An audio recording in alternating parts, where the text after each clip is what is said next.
thank you very much, everybody. We have a extremely respected man in the Oval Office today, and a friend of mine for a long time, a very good friend of mine.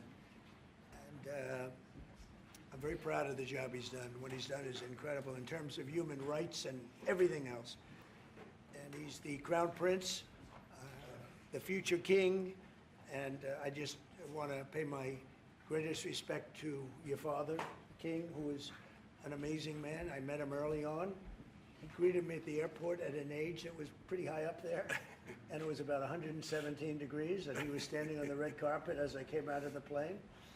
And he's amazing. And when I met his brilliant son, it was at the Oval Office.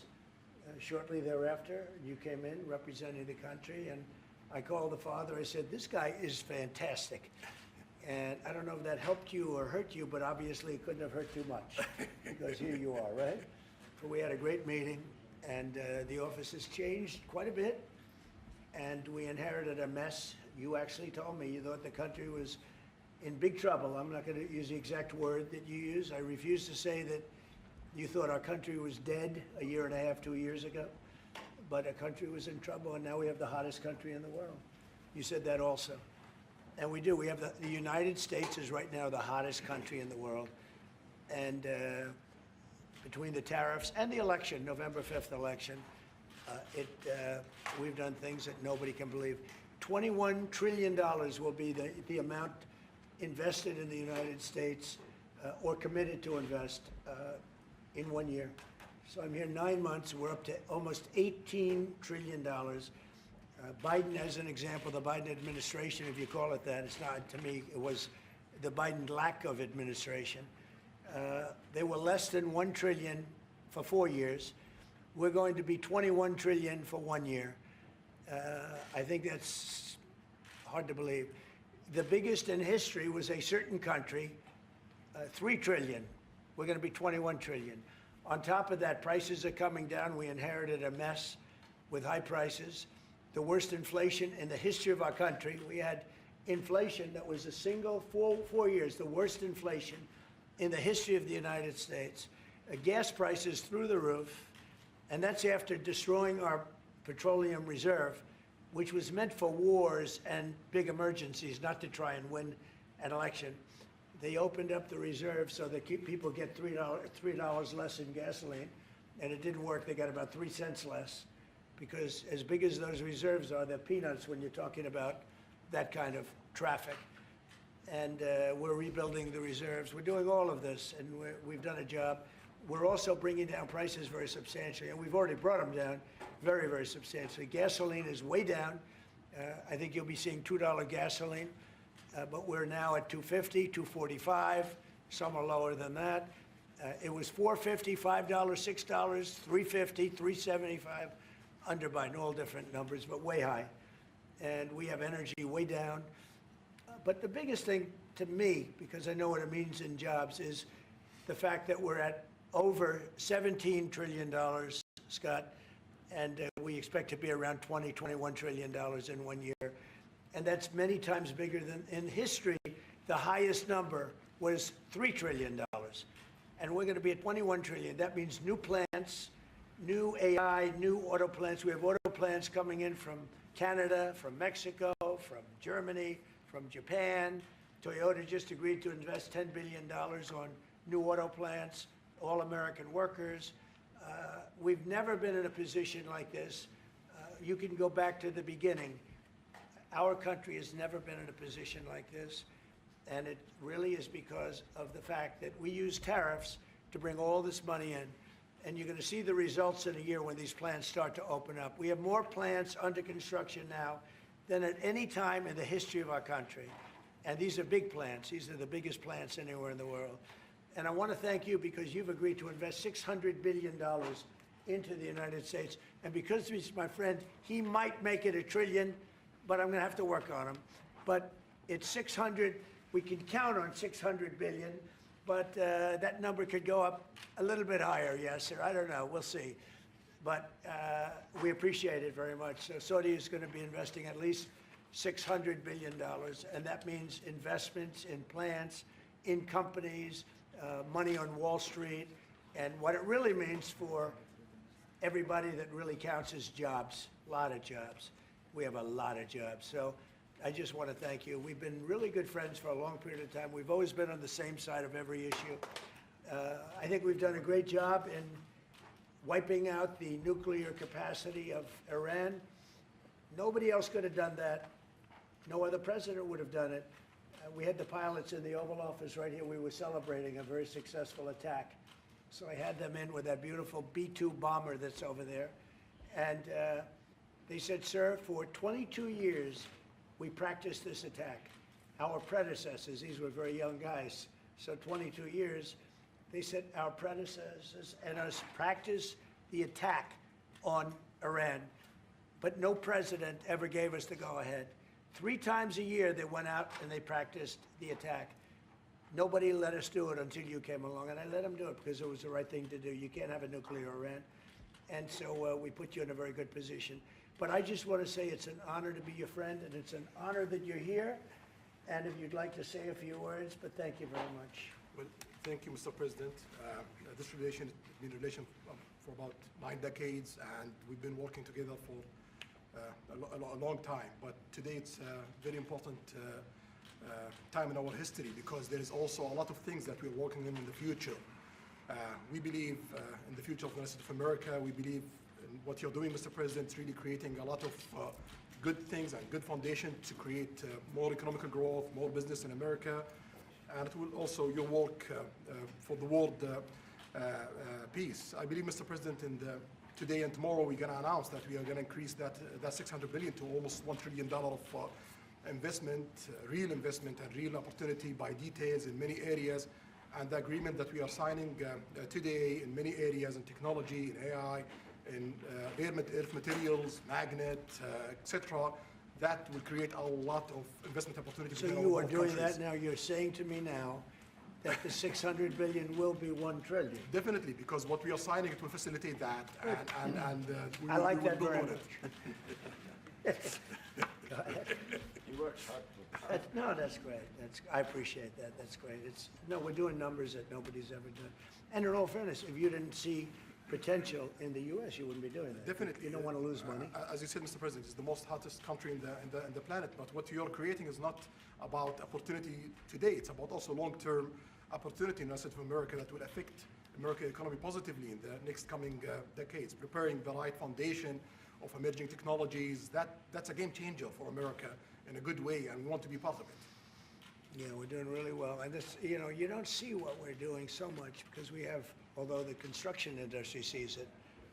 If you look at Caterpillar, who's been incredible, the tractors, everything else, the numbers that we're doing in construction are unbelievable. Some of the plants that we're building, AI, and they're building their own electric with the plant. I gave them the right to build their own electric with the plant because no country, frankly, will have this. China's working very hard to produce enough electric, but we're beating China substantially at AI, which is a big thing. And we had a great meeting 2 weeks ago with President Xi, but on AI, we're doing well. And I have a man, David Rommel. Yes, sir. David, could you say a few words about what you're seeing on the job front and all of the, some of the assets, and also how we've been helped by the Saudis in terms of the kind of investment they've made, please. Yeah, most certainly. Thank you for the opportunity. I am a facility leader for GE Vernova, and if you look at the landscape for GE Vernova investment, over $750 million in the U.S. focused on true manufacturing jobs here stateside. We're looking at tripling the output of our Greenville, South Carolina facility, where we make the gas turbines that are supporting U.S. needs as well as the Saudi Arabia needs. Right. So real jobs, $300 million in gas investment, resulting in over 500 pieces of new equipment being installed in the Greenville, South Carolina facility. That translates into roughly 1,800 jobs across the board for GE Vernova as we try to scale capacity to be able to meet this demand. Along with that, we're partnering with local communities to build the skill set that's required to meet these capacity needs. So that talent pipeline is incredibly important. So it's real jobs in the manufacturing space. Well, you've been great, and thank you very much. And we love that state. I won that state by record numbers. I won a lot of states by record, Texas, a lot of them by Indiana. Just we're working with Indiana or something right now. We won that. We won a lot of them by records, but that was one of them. I want to thank you very much. Say hello to everybody. Great job. You're doing a great job. Thank you. So just in wrapping up, we'll take a couple of questions, but I want to just tell you what an honor it is to be your friend. And I very much appreciate the investment of now $1 trillion, okay? I'm glad you got that out. I didn't want to be the one to tell them, but that's great news. We keep increasing, Mr. President. I know. You know, each time the opportunities are just increasing more and more. Well, the opportunities, right? You know, we're doing better. Even if you look back 6 months ago, I mean, now all of a sudden you feel even better. So, and I think we're only going to go in one way. Does anybody have any questions? Mr. President, have you approved the export licenses for advanced chips to Saudi Arabia? The export licenses? We are working on that. We're negotiating that right now. Marco, do you want to talk about that, or Scott? Yeah, well, I mean, that's part of what we may have announcements on that later today. But that's what we've been working on is the mechanics by which something like that could be achieved. And it's part of the broader process, part of this broader engagement and cooperation between our two countries. Certain levels of chips, yeah. And for the Crown Prince, Your Royal Highness, you're talking about $1 trillion of investment. Could the kingdom continue to do that with oil prices in the mid-60s? Yeah, we are not creating a fake opportunities to, you know, please America, please President Trump. It's real opportunities. For example, when you ask about the AI and the chips, Saudi Arabia have a huge demand of, a huge need of computing power, and we're gonna spend in the short term around $50 billion by consuming those semiconductors for our needs in Saudi Arabia. And with the agreement that we're gonna have with the South America, that will allow us to focus that consuming power in the short term by $50 billion from the South America, and long term with hundreds of billions of dollars in the long term. So there is a lot of real opportunities that fit to our need in Saudi Arabia and fit to our investment strategy. Mr. President, is it appropriate, Mr. President, for your family to be doing business in Saudi Arabia while you're president? Is that a conflict of interest? And Your Royal Highness, the U.S. intelligence concluded that you orchestrated the brutal murder of a journalist. 9/11 families are furious that you are here in the Oval Office. Why should Americans trust you? And the same to you, Mr. President. Now, who are you with? I'm with ABC News, sir. You're with who? ABC News, sir. Fake news, ABC fake news, one of the But the worst, question is one of the legitimate, worst sir. in the business. But I'll answer your question. Thank you. I have nothing to do with the family business. I have left, and when I've devoted 100% of my energy. What my family does is fine. They do business all over. They've done very little with Saudi Arabia, actually. I'm sure they could do a lot. And anything they've done has been very good. That's what we've done. We've built a tremendous business for a long time. I've been very successful. I decided to leave that success behind and make America very successful. And I've made America more successful by far than it ever was, and that it ever could have been, no matter who was president. There would be nobody bringing in $21 trillion, that I can tell you right now. As far as this gentleman is concerned, he's done a phenomenal job. You're mentioning somebody that was extremely controversial. A lot of people didn't like that gentleman that you're talking about. Whether you like him or didn't like him, things happen. But he knew nothing about it, and we can leave it at that. You don't have to embarrass our guest by asking a question like that. It's okay, just you ask, Mr. President, please, if go ahead. you allow me to answer. You know, I feel painful about, you know, the families of 9/11 in America, but, you know, we have to focus on reality. Reality based on CIA documents and based on a lot of documents that Osama bin Laden, he used Saudi people in that event for one main purpose, is to destroy this relation, to destroy the American-Saudi relation. That's the purpose of 9/11. So whoever buying that means they are helping Osama bin Laden's purpose of destroying this relation. He knows that strong relation between America and Saudi Arabia, it's bad for extremism, it's bad for terrorism. And we have to approve him wrong and to build our relation, to continue developing our relation. It's critical in the safety of the world. It's critical against extremism and terrorism.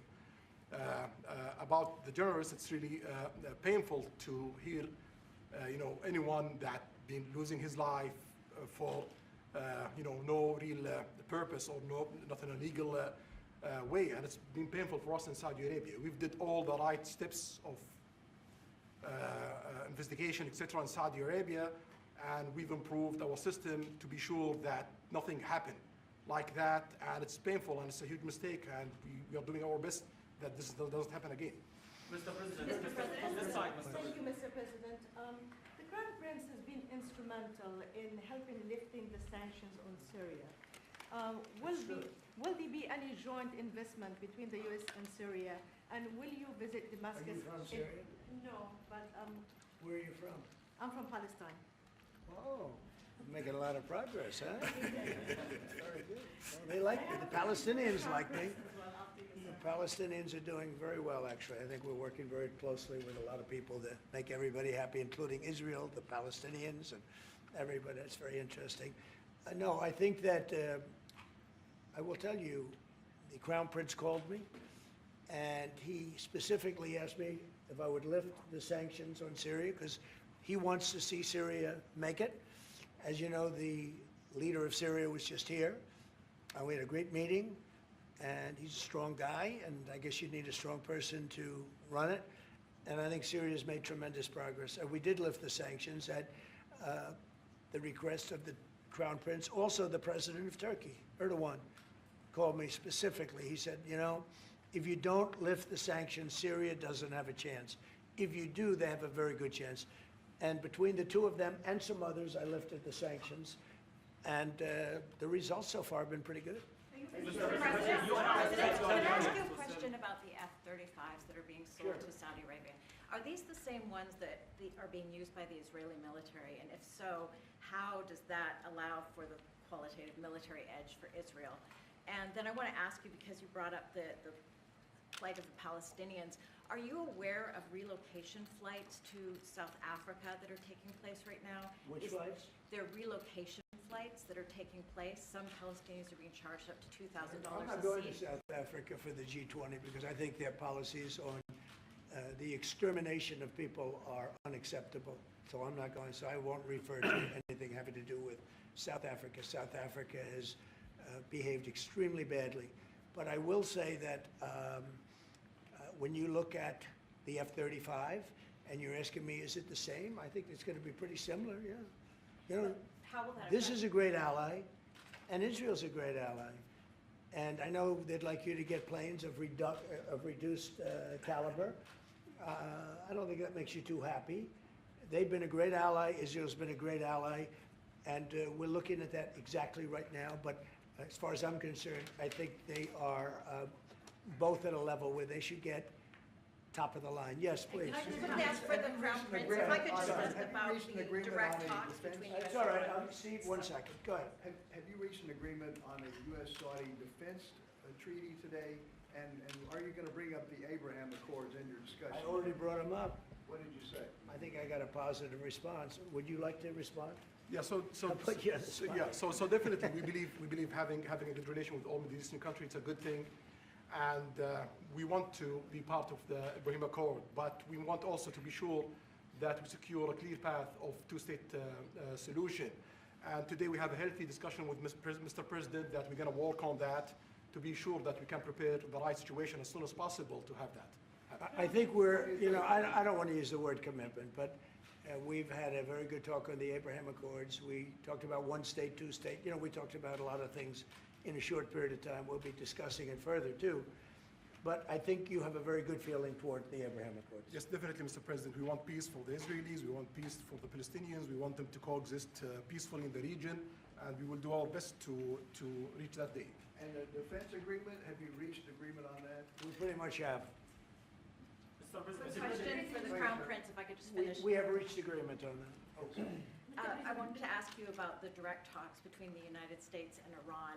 Have you been fully briefed on that, and are you concerned at all about how this might impact Saudi security interests? Well, we are close ally. We'll be working closely together on that issue, and we will do our best to help to reach a deal between the United States of America and Iran. And we believe it's good for Iran's future to have a good deal that will satisfy the region and the world and the United States of America. So we will do our best to see that day happen. And by the way, Iran does want to make a deal. I can say I think they very badly want to make a deal. I am totally open to it, and we're talking to them, and we start a process. But it would be a nice thing to have a deal with Iran, and we could have done it before the war, but that didn't work out. And something will happen there, I think. But they would very much like, I mean, they may say something else, but they would very much like to have a deal. Do we Mr. have a President, you timeline? announced Yeah, that you please. are going to sell 35 F-35 Say jets. it. You are planning, you said you are planning to sell the F-35 jets to Saudi Arabia. Yeah. Is it part of the security agreement? And how you assess the defense partnership between Saudi Arabia and the United States? And the question was, Well, no, I just said it, though. I mean, we're gonna sell them F-35s. That's the end of the question, I guess. Is it part of the security agreement or no? No, we're gonna have a deal. They're gonna purchase F-35s. They're buying them from Lockheed, and it's a great plane. We make, by the way, the best military equipment. You saw that during the Iran little skirmish. We make the best planes, the best missiles. We make the best offensive missiles. We make the best military equipment in the world. Nice. For His Royal Highness, I would like to ask you about how you see the cooperation between the United States and Saudi Arabia in the advanced technological field, especially AI, and how it will support Saudi Arabia to serve its goal to achieve the vision of 2030. Well, I will try to answer that in short, but definitely there's a lot of interest in many industry between Saudi Arabia and America, and we are signing a lot of agreement in different areas that will really add value to American economy, but also to add value to us in Saudi Arabia. And AI, it's critical for us because one of the long-term problems that we could have is lack of workforce. As you've seen in the past few years, some of them have reached 30% of the global migration to Saudi Arabia. So we know that to assure the Saudi Arabia GDP growing, with the lack of workforce that we have, we need to use a lot of computing power to replace job in the long term. So that's huge demand in Saudi Arabia, and we want to link it to American private sectors and getting the supply from America. So there's a lot of opportunities in that area. And we're also involved in AI in Saudi Arabia. So we're working, and we're leading by a lot on AI. Actually a lot. China would be in second place, but we're leading by a lot. And I have to say this, and our relationship with China has been very good.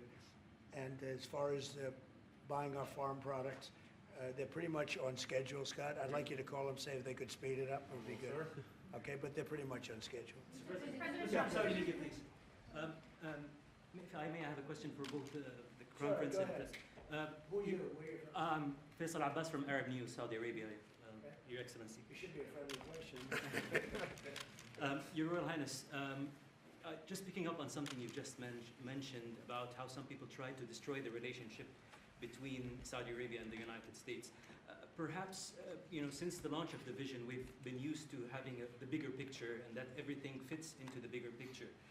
Might you want to elaborate a little bit about where is the relationship, the bilateral relationship, the strategic partnership between Saudi Arabia and the United States heading, and what's the big picture there? Well, I don't think it's a relation that we can replace it from the Saudi side or the American side. It's a critical relationship for our political attempt, for our economical attempt, for our security, for our military, for many things. And it has been there for 9 decades. And the opportunities that we have today, it's huge, and seems that it's going to get deeper in the next few decades. And what we are having today and tomorrow with President Trump, it's really a huge new chapter on this relation that will add value to both of us. You know, when you think about it, I'm just sitting here. You're with the future king, a man who's respected by everybody, a man that doesn't have to be doing this, really. I don't have to be doing it either. And yet, we're sitting here taking questions, we didn't say, oh, you can't talk about this. And there's never been transparency like this, even in his country, but there's never been, in our country, that's been acknowledged. But we didn't put restrictions, and I'm saying it's sort of wonderful to be taking questions from all over the world.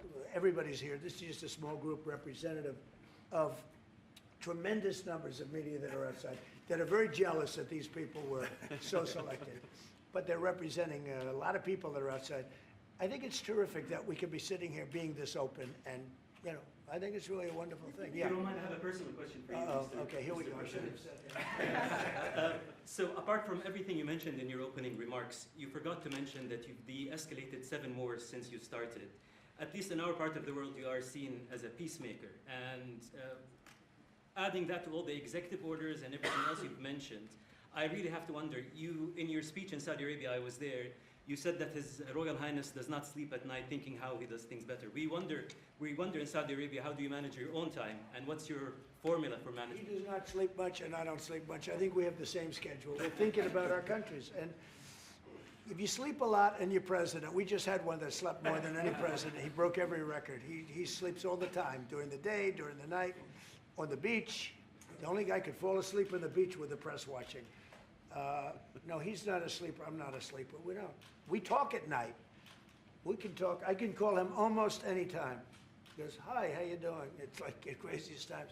But no, when you love your job, when you love your country, and when you're in a position like we are, future king, highly respected, crown prince, and in my case, president, you're thinking about your country. You're thinking about making America great again. We're thinking about keeping Saudi Arabia strong and vital and in a pretty tough part of the world, tricky part, right? Tricky part, a lot of tricky people. But he thinks about his country and I think about my country. I don't want to sleep. President Trump, do you expect a formal civil nuclear deal to be reached soon? Can you talk to us about that aspect With of who? with Saudi Arabia? I can see that happening. Yeah. Do you think that an agreement will happen today? It's not urgent. You know, it's always, when you have civil nuclear, but you have more oil than almost anybody else. We actually have more oil and gas than they do, but I refuse to say that.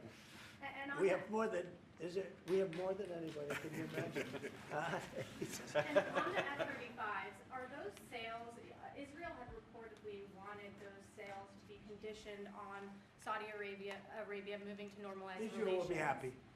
Israel is going to be Is that a happy. condition of the F-35? Israel's deal? aware, and they're going to be very happy. Okay? Okay. Yeah, please. Hello. Hi, hello. My name is Amal Hazani from Sharq al-Awsat newspaper, from Riyadh, of course. I have a question for the Crown Prince and for you, Mr. President.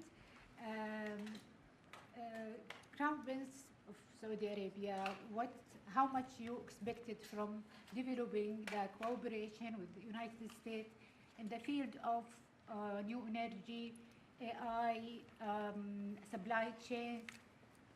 How much you expected from that? No limit. We just continue pushing forward. There's no limit. So we just push forward for all the opportunities that we have. Okay, Mr. President. This is, you have to understand, this is really a great ally. Just the fact that they're now doing, I came in here at 6, I did not know that. I was pushing for the 1 trillion, but he didn't tell me that. Now he told me. This is a great ally of ours. You know, when you invest $1 trillion, that's national security for us too, because it creates jobs, it creates a lot of things. And I would say, Scott, right, when you hear one country is putting $1 trillion into the United States, that creates national security. And, you know, I think that they don't have to say that, but I think a big part of that is also the fact that tariffs are in play. But even beyond tariffs, that's a real ally that will do that. Creates a lot of power for the United States. Mr. President, we are also in Saudi Arabia very happy because this much of Saudi money is functioned here, and of course it's come back for us for benefits. So it's complementary interest. So this is the I think what's different the friends and ally do. Well, look, I love the country of Saudi Arabia. I know the people very well. The level of treatment that we go when we go to Saudi Arabia is something that is incredible. And the people like us, and I think they really like America, especially when I'm president. I mean, I don't think they liked America so much maybe for 4 years recently.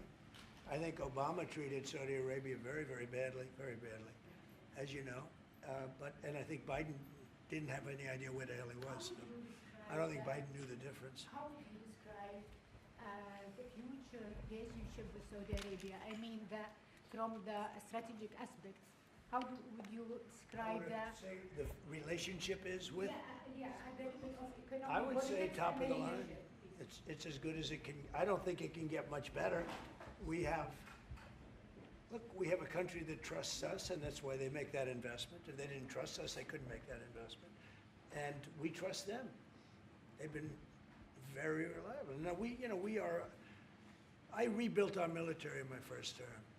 and we spent trillions of dollars, and we gave away some of it in Afghanistan stupidly because we had stupid people running our country. But we gave away, but that's, as much as it was, it's a tiny fraction of what we put here. And we're bringing our military to a new level, the highest level ever. We have those plans are going out. And again, it's all American jobs and everything, so it's good for a lot of reasons. But as far as Saudi is concerned, no, I don't think our relationship could be better. I don't think they had a great relationship under Biden, and I don't think they had a great relationship under Obama. But they have a great relationship under Trump. When we did the Presidential Walk of Fame, you saw that, right? And we're walking, and I asked the Crown Prince, so outside of Trump, because I blow everyone away, who was the best president for Saudi Arabia? And you could, maybe, it's an interesting answer, I don't know. Roosevelt, who started it, which is a Democrat, and Reagan, he's one of the historical presidents that have close ties with Saudi Arabia. But we've worked with all presidents. Does Trump blow them all away? No, it's another league, Mr. President. Mr. President, And Trump doesn't give a fist pump. I grabbed that hand, I don't give a hell where that hand's been, I grabbed that hand. Remember Biden? He travels for 20 hours, gets out, and he gives a fist bump. No. When you get out of the plane and you got the future king and the man who's one of the most respected people in the world, you shake his hand. You don't give him a fist bump, right? We don't want to ask you about that, but I can't imagine you were thrilled. You were like a little bit surprised. He's a fantastic guy. You don't do that. Yeah, please. We're getting closer to the end of the year. Have you started the interviews for the Fed chair? Yes. Who have you interviewed? I think I already know my choice. Who is it? Well, I liked him, but he's not going to take the job. He refused. You like Treasury better, right? Much better, sir. So we are talking to various people, and frankly, I'd love to get the guy currently in there out right now. But people are holding me back. He's done a terrible job, hurting housing a little bit. The truth is, we've been so successful, we've blown past his interest rate stupidity. He's been wrong. That's why I call him too late. He's too late. Jerome Too Late Powell. He was recommended to me by a guy that made a bad choice, and it's too bad. But despite that, it's having very little impact because we have all of these things happening. But it has an impact on housing to a certain extent. He's a fool. He's a stupid man. But we have some very good people. Yes, sir. You'll be sitting down with them in the near future, and we have some surprising names, and we have some standard names that everybody's talking about.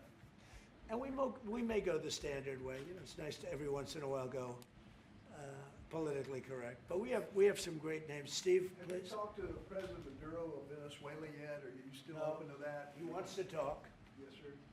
Yeah, I'm open to talk. I talk to everybody. But no, he wants to. They treated us very badly. They sent all of their prison population into the United States, and we're getting them out rapidly. But he sent all of his, and he sends drugs into the United States and other things. No, he treated us badly. He was dealing with a bad president, and he was able to get away. We have now, I think we have the strongest borders anywhere in the world. Nobody's coming in unless they come in legally. We've taken very weak borders where millions of people came in. For the last 6 months, I don't do these reports.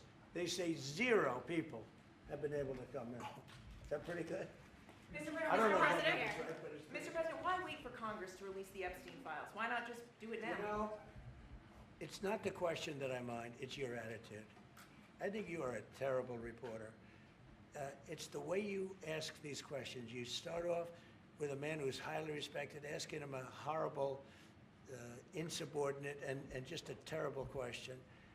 And you could even ask that same exact question nicely.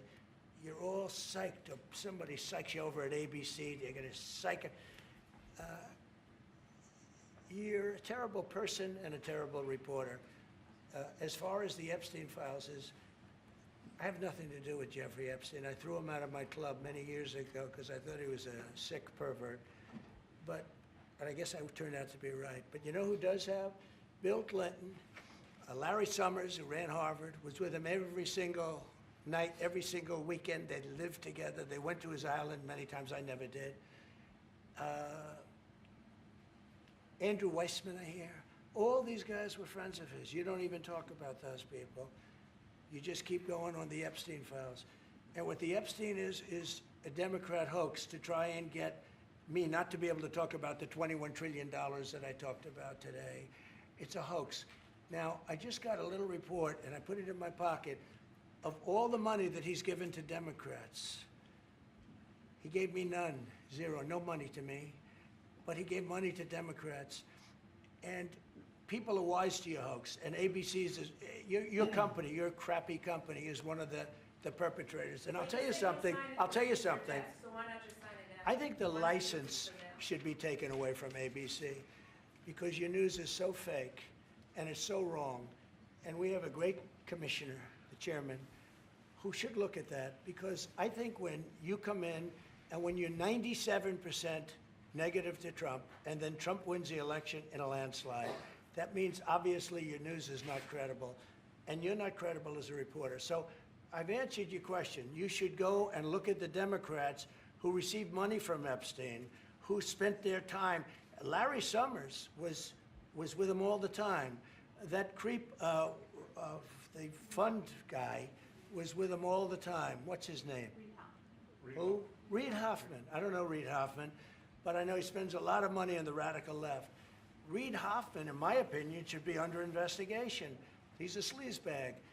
And those are the people, but they don't get any press, they don't get any news, and you're not after the radical left because you're a radical left network. But I think the way you ask a question with the anger and the meanness is terrible. You ought to go back and learn how to be a reporter. No more questions from you. Who else has a question? Prince, very quickly, I want to ask you, how much money is Saudi Arabia giving for Gaza reconstruction? We are in discussion about that. Still, there is no amount being It'll be a lot. named, but It'll be a we lot. will definitely help. Yeah, he's gonna, it's very important to him. And a quick follow-up, the International Security Force, given your pledge there would be no U.S. boots on the ground, what is the U.S. role going to be in that? And how do you sort of ratify the allegations that this could undermine Palestinian sovereignty and even the path to statehood? Look, I think we're going to get along great with the Palestinians, and we know their leadership. We just had a very, you hate to say war, but it was a war. Very, very successful. And you could say really it was on behalf of everybody. We did that on behalf of everybody. And the outcome was extraordinary because we had the best pilots, the best equipment, the best planes, the best everything. And Israel bought the best equipment. They bought it from us. Everything's from us. It all starts here. This office, I was talking to the Crown Prince a little while. You walk into this office, for somebody from the outside, the Oval Office, it's the most powerful place in the world. You're standing right now in the most powerful place in the world. And no matter how big you are, these are the biggest people, the richest people. They walk into this office. It's special, isn't it? Look at him. He's so happy to be here. But you walk into this office. It's the Oval Office. And we've done a lot of good with this office. I've stopped actually 8 wars. I appreciated your question before. But I've actually stopped 8 wars. I have another one to go with Putin. I'm a little surprised at Putin. It's taken longer than I thought. But we stopped India and Pakistan. I could go through the list. You know the list better than I do. I'm very proud. And I stopped one that was almost ready to start again. You know, there was one that was ready to start. And they're doing very well. So and it all took place right here in the Oval Office, whether by telephone or whether by they came in. Many of these leaders have come in, and you know they signed their peace deals right here in the Oval Office. So no matter if it's the biggest business people in the world or the greatest leaders in the world, the biggest leaders in the world, like the gentleman on my right, everybody walks into the Oval Office and they say, wow. And now, by the way, the Oval Office is in the kind of condition that it should be in. Whether you look at the walk or the marble floors or anything down the road, we're fixing the White House. We're building one of the greatest ballrooms ever to be built. You know, we have an event tonight, and we're going to have about 118 people because we have a very small room. For 150 years, they've wanted a ballroom, and now you're going to get a great ballroom. And I have to say, I probably made a lot of enemies because in your honor, we're having a dinner tonight, a beautiful dinner tonight, and we have a very small room, right? It's called the East Room, and it's beautiful, it's lovely, but it's like for a little cocktail before you go into a ballroom. It's a very small room. They've wanted a new ballroom for 150 years. We could have sold the big ballroom out 3 times in honor of this gentleman. So I made a lot of enemies because I have a lot of people that are invited tonight or are unable to come because of the size constraint.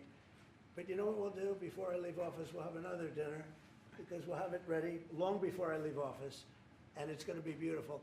It's you know, it's a very popular thing what we're doing. And by the way, no government funds. It's all put up private money, all private money. And in the case, I think it's there's a restriction on foreigners. Otherwise, I could have asked you just for a check, okay? But there's a restriction. These are all private individuals that put up a lot of money to build the ballroom. Not one penny is being used from the federal government. So it's really a nice thing. But I look forward to it. I just pointed it out. If this would be a perfect night to have that ballroom open, Susie. If we had that open, we'd have a lot of people very happy. Right now, we have a lot of unhappy people because they all want to be with us tonight to honor this great man. Thank you all very much. Thank you. Thank you, Brad. Thank you, Brad.